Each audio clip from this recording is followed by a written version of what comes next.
Good morning students. मैं आपकी हिंदी की टीचर नीतू जैन। आज हम पाठ 5 मिठाई वाला पढ़ेंगे। ये चैप्टर किसने लिखा है? इस चैप्टर के राइटर हैं भगवती प्रसाद वाजपेयी। ये चैप्टर बहुत ही मानवीय जो संवेदनाओं से भरपूर है कि इसमें लोगों की जो अपनी इमोशंस होते हैं वो कितने पावरफुल होते हैं उसके बारे में ही बताया है। ठीक है, एक मिठाई वाला है इस चैप्टर में जिसकी बच्ची एक्सपायर हो चुकी है और जो कि अपना बिजनेस छोड़ करके बच्चों को गली गली मोहल्ले मोहल्ले में मिठाइयाँ खिलौने ये सब बेच करके उन बच्चों से अपना मन बहलाता है। उन बच्चों में वो अपनी बेटी को देखता है। इसी के बारे में इस चैप्टर में बताया गया है। चलो हम स्टार्ट करते हैं। सभी बच्चे निकालो बसंत पाठ 5 मिठाई वाला पेज नंबर 22। ठीक है, देखो। बहुत ही मीठे स्वरों के साथ वह गलियों में घूमता हुआ कहता, बच्चों को बहलाने वाला खिलौने वाला। इस अधूरे वाक्य को वह ऐसे विचित्र किंतु मादक मधुर ढंग से गाकर कहता कि सुनने वाले एक बार स्थिर हो उठते। उसके स्नेहाभिषिक्त कंठ से फूटा हुआ गान सुनकर निकट के मकानों में हलचल मच जाती। छोटे छोटे बच्चों को अपनी गोद में लिए युवतियाँ चिकों को उठाकर छज्जों पर नीचे झांकने लगती। चिक मतलब जो जूट का पर्दा होता है ना, चटाई टाइप का लगा होता है। पहले के घरों में चिक अपने अभी पर्दे लगे होते हैं ना, कर्टन। पहले जो जूट के चटाई टाइप के पर्दे लगे होते थे उसको चिक बोलते हैं। ठीक है, उठाकर छज्जों पर नीचे झांकने लगती।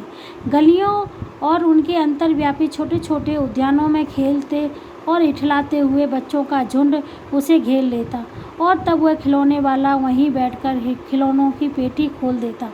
बच्चे खिलौने देखकर पुलकित हो उठते। वे पैसे लाकर खिलौने का मोल भाव करने लगते। पूछते, इचका दाम क्या है? और इचका। खिलौने वाला बच्चों को देखता और उनकी नन्ही नन्ही उंगलियों से पैसे ले लेता और बच्चों की इच्छा अनुसार उन्हें खिलौने दे देता। खिलौने लेकर फिर बच्चे उछलने कूदने लगते। तब फिर खिलौने वाला उसी प्रकार गाकर कहता, बच्चों को बहलाने वाला खिलौने वाला।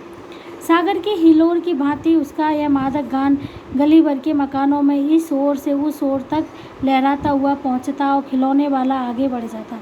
राय विजय बहादुर के बच्चे भी एक दिन खिलौने लेकर घर आए। वे 2 बच्चे थे, चुन्नू और मुन्नू। चुन्नू जब खिलौने ले आया और तो बोला, मेला घोला कैछा छुंदल है।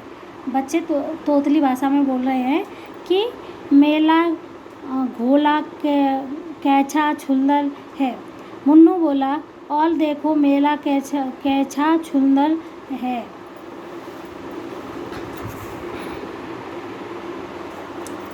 अब देखो, दोनों अपने हाथी घोड़े लेकर घर भर में उछलने लगे। इन बच्चों की माँ रोहिणी कुछ देर तक खड़े खड़े उनका खेल निरखती रही। अंत में दोनों बच्चों को बुलाकर उसने पूछा, अरे ओ चुन्नू मुन्नू, ये खिलौने तुमने कितने में लिए? मुन्नू बोला, 2 पैसे में खिलौने वाला दे गया है। रोहिणी सोचने लगी, इतने सस्ते कैसे दे गया यह तो वही जाने, लेकिन दे तो गया ही है, इतना तो निश्चय है। एक जरा सी बात ठहरी। रोहिणी अपने काम में लग गई। फिर कभी उसे इस पर विचार करने की आवश्यकता भी भला क्यों पड़ती। 6 महीने बाद नगर भर में 2-4 दिनों में एक मुरली वाले के आने का समाचार फैल गया। लोग कहने लगे, भाई वाह, मुरली बजाने में वह एक ही उस्ताद है। मुरली बजाकर गाना सुनाकर वह मुरली बेचता भी है, सो भी 2-2 पैसे में। भला इसमें उसे क्या मिलता होगा? मेहनत भी तो ना आती होगी। एक व्यक्ति ने पूछ लिया, कैसा है वह मुरली वाला? मैंने तो उसे देखा ही नहीं। उत्तर मिला, उम्र तो उसकी अभी अधिक ना होगी, यही 30-32 का होगा। दुबला पतला गोरा युवक, बीकानेरी रंगीन साफा बांधता है। वही तो नहीं जो पहले खिलौने बेचा करता था? क्या वह पहले खिलौने भी बेचा करता था? अब क्या हुआ, अब उनकी गली में एक मुरली बेचने वाला, मतलब बांसुरी बेचने वाला आया। अब लोग पूछ रहे हैं कि बांसुरी बेचने वाला कैसा है, कहीं वो ही तो नहीं जो खिलौने बेचने आता था। उसके बारे में बात हो रही कि वो इतनी सस्ती बांसुरी कैसे दे जाता है, उसको कुछ भी नहीं मिलता होगा उसमें कमाई का। तो अब देखो, हाँ, जो आकार प्रकार तुमने बतलाया उसी प्रकार का वह भी था, वही होगा, पर भाई वह एक उस्ताद है। प्रतिदिन इसी प्रकार उस मुरली वाले की चर्चा होती, प्रतिदिन नगर की प्रत्येक गली में उसका मादक मधुर स्वर सुनाई पड़ता। बच्चों को बहलाने वाला मुरली वाला। रोहिणी ने भी मुरली वाले का यह स्वर सुना, तुरंत ही उसे खिलौने वाले का स्मरण हो आया। रोहिणी ने जैसे ही उसकी आवाज़ सुनी तो उसको खिलौने वाले की याद आ गई। उसने मन ही मन में कहा, खिलौने वाला भी तो इसी तरह गा गा कर खिलौने बेचा करता था। रोहिणी उठकर अपने पति विजय बाबू के पास गई। जरा उस मुरली वाले को बुलाओ तो चुन्नू मुन्नू के लिए ले लूँ, क्या पता यह फिर इधर आए ना आए। वे भी जान पड़ता है पार्क में खेलने निकल गए हैं। विजय बाबू एक समाचार पत्र पढ़ रहे थे। उसी समय उससे लिए हुए वे दरवाजे पर आकर मुरली वाले से बोला, क्यों भाई, ये किस तरह की देते हो मुरली?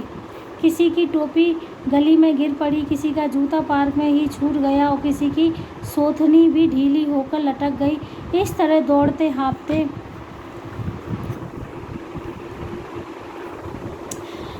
हाँफते हुए बच्चों का झुंड आ पहुंचा। एक स्वर में सब बोल उठे, हम भी लेंगे मुरली, हम भी लेंगे मुरली।